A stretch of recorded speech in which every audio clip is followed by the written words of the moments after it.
Bonsoir. Alors, personne n'aime vraiment beaucoup les chiffres, quand il est 22 heures passées, je vais essayer de faire assez court. Nous souhaitons gérer le budget commune de manière raisonnable.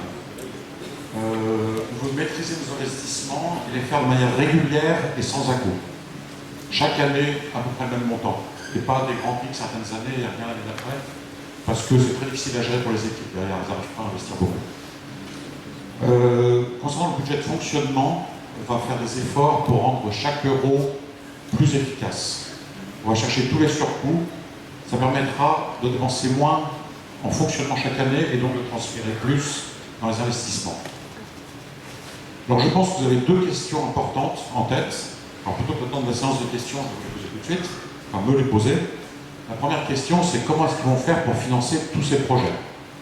Et je pense que la deuxième, c'est de combien on pense augmenter vos impôts.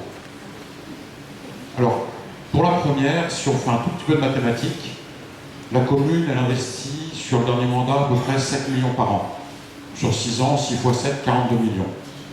En pratique, on peut compter, nous, sur notre mandat, sur un chiffre qui serait plus proche de 50 millions. En effet, la dotation d'insularité, liée aux îles du Ponant, qu'on a obtenue en 2017, là, on l'aura sur 6 ans. Elle représente 1,2 million par an. Sur le mandat complet, ça fait un peu d'argent.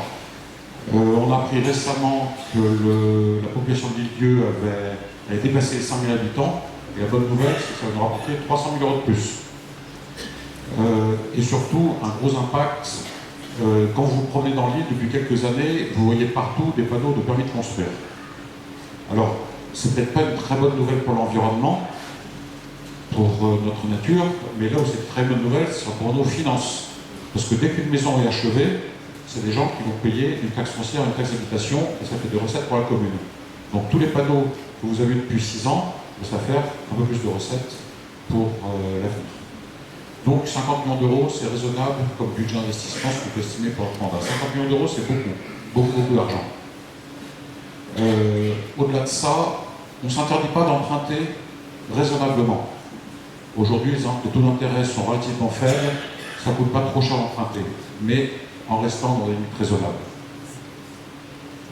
On est prêt également, s'il le faut, pour financer nos projets, à céder de manière intelligente certains biens de la commune. Alors avec une règle très précise, c'est qu'il ne faut pas dilapider notre capital.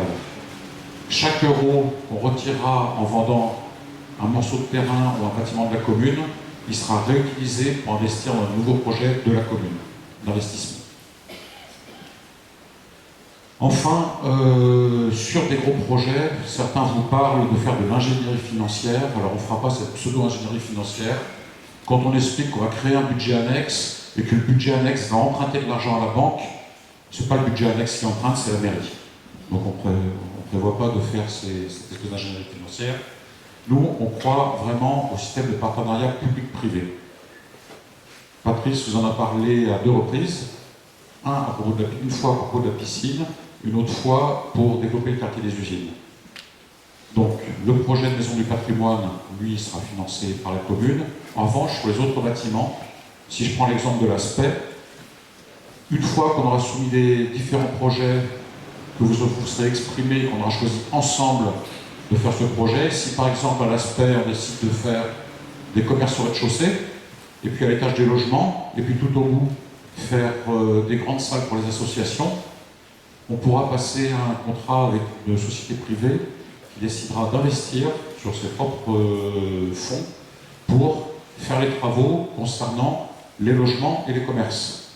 Nous, on investira probablement pour la partie des salles associatives, parce que ça va beaucoup intéresser le partenaire privé de faire des salles qu'on offrira aux associations. Lui, il pourra se rémunérer après sur les loyers qu'il percevra des commerces et des logements.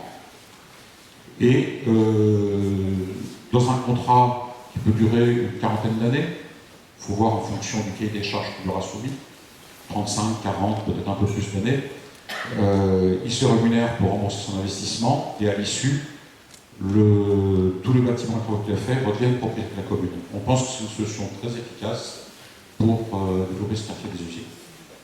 C'est de partenariat public-privé. La deuxième question que j'ai soulevée, c'est les impôts. De combien on va augmenter les impôts?